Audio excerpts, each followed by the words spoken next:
All right, it's become a big issue right now, the issue over masks. Dr. Fauci says you should wear them, and Rand Paul, the senator, says, you know, Dr. Fauci's going a little overboard here. I'm probably putting a kinder spin on it than it deserves because they got in each other's faces. The senator joins us right now. Senator, your view on the mask thing is when you said of Dr. Fauci, it isn't about science, it's about submission.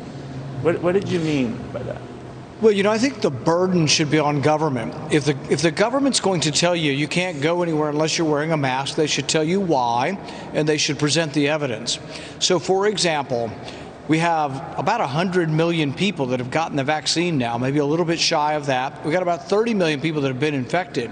The government needs to prove and show me a study that says that those people are still transmitting the disease and that they are a problem to public health. What Dr. Fauci said is they might be. He's sort of like, what if they could spread the disease? Well, that sounds to me like conjecture.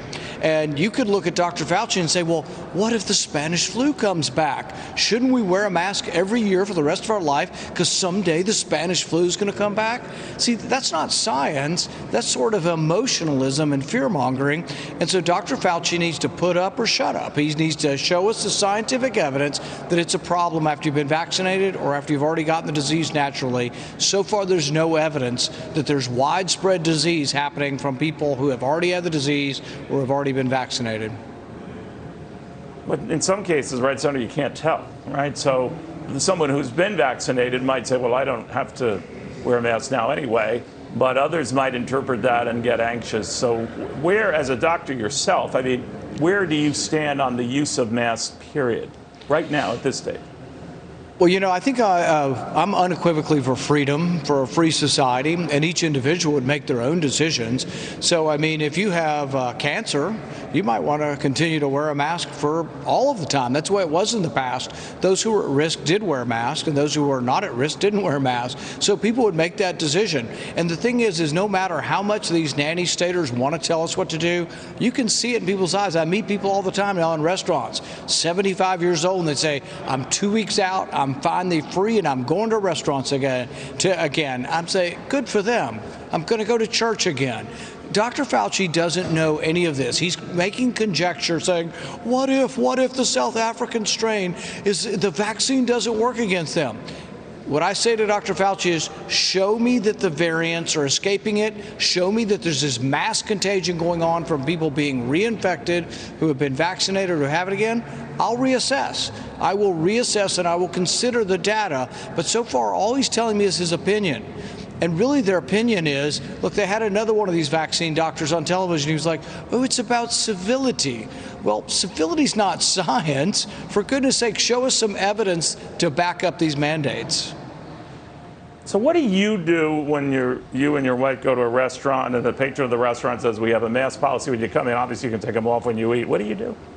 Yeah, we do what we're forced to do to live in Dr. Fauci's world, but someone has to contend with him and show him that his edicts are not based on science. For example, how many people watching this program have walked into a restaurant, put their mask on for 10 feet, and seen 400 people look up at you who are all not wearing their masks, all in an enclosure breathing? Do you think those 10 steps of wearing your mask meant anything? That's non-science. That basically is someone expressing some sort of form of civility, but has nothing to do with science. You're on the airplane, you wear a mask, you're sitting this far from people, and then they say when you get off, we're going to get off 6 feet apart now. I've been sitting next to some guy 3 inches from me the whole time, but now we're going to use science, and he has to go 6 feet in front of me to get off the plane. None of this is based in science. It's all emotionalism, and we're going to be here forever if we keep listening to these people. The simple fact is, if you've been vaccinated and you're 2 weeks out from your second one, throw your mask away and do what you want, because Dr. Fauci is overkill on all of this. You don't like Dr. Fauci, do you? No, I just think he's a government bureaucrat. Look, this is a guy who spent his whole life working for government, and he's never met an edict. Look, he's a popular guy now, all over CNN every minute. I don't know how he gets any work done because he's on television nonstop, but all he wants to do is tell you what you can't do. But then you ask him for the science, and he says, what if? He says, maybe one of these variants might not respond to the vaccine. But it turns out the preponderance of scientific evidence now shows that the vaccines do cover the variants. And on the rare occasion that someone's gotten sick after a vaccine, they've been asymptomatic or mildly symptomatic. So what Dr. Fauci and his ilk need to show us, and I'll revisit the question, if he shows me mass hospitalization and mass deaths from people who have been vaccinated or from people who have had the disease again. Until we see that, everything he's saying is not consistent with the science. He wants you to walk around like a zombie, breathing through 3 different masks. There's no study on wearing 2 masks. There are studies showing cloth masks don't work, and I don't hear him saying that. The one thing he could do if he wanted to help, the one public service announcement he could give is that monoclonal antibodies work, and a lot of the American public doesn't know this. If you're getting sicker and you begin to have a bronchitis and you're in any kind of risk group, if you get the monoclonal antibodies in a certain window, they can save your life. If you wait too long, you can die because there's a window of time when they'll give you the monoclonal antibodies, and there's a period of time when you're too sick. But nobody's talking about that because it's Dr. Fauci talking about, wearing 3 masks, instead of talking about real science that monoclonal antibodies will save your life if you get in time. Got it. I just thought you didn't like him because he was Italian-American. I was hoping that wasn't the case. It doesn't appear to be. Let me switch gears, Senator. The president recently, that is the former President Donald Trump, named you among a select group he called very good Republicans, maybe even possible 24 Republican candidates. You're right up there with Ron DeSantis and Josh Hawley, Ted Cruz, Sarah Sanders, Kristi Noem. How do you feel about being on a list like that, and would it influence whether you run for president if he runs for president? I don't know and have not made any decisions about myself personally, but what I can say is that we have to figure out how to get more votes. I know that sounds simple.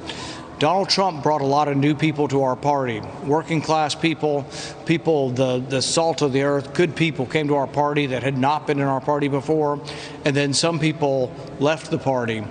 He did get more votes in 2020 than 2016, but we still have to get yet more votes. So we have to take the base that Trump built, the party that Trump has built, and we have to make it even bigger. And so whether that's Donald Trump or somebody new, it has to be, we have to bring in more African American voters, more Hispanic voters, more Asian voters.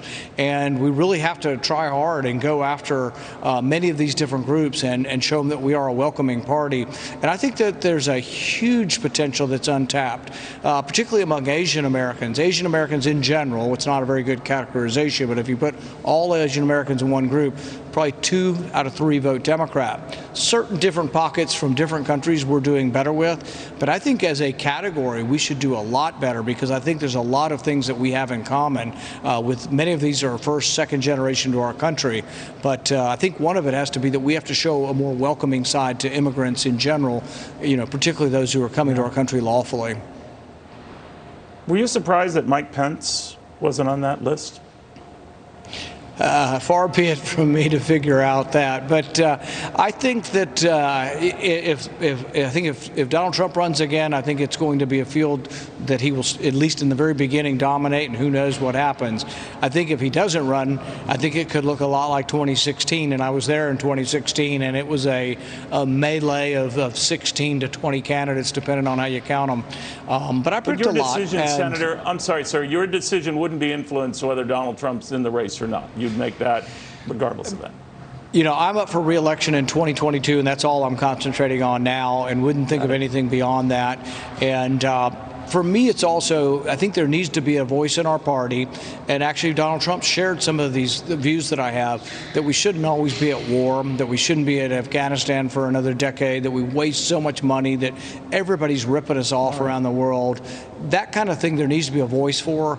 and I'm one of a handful or a small handful in the Senate that expresses those views that we don't need to be always at war. Donald Trump did, and I think that voice needs to be represented. So it makes a difference to me whether or not there's anybody on the stage who's going to be the candidate that's for less war and for smaller government and for getting rid of deficits, for balanced budgets. So there aren't that many voices, I think, in that sort of niche within our party, and there needs to be. All right. We'll see what Dr. Fauci thinks of that. All right. Senator, very good seeing you. Thank you very much.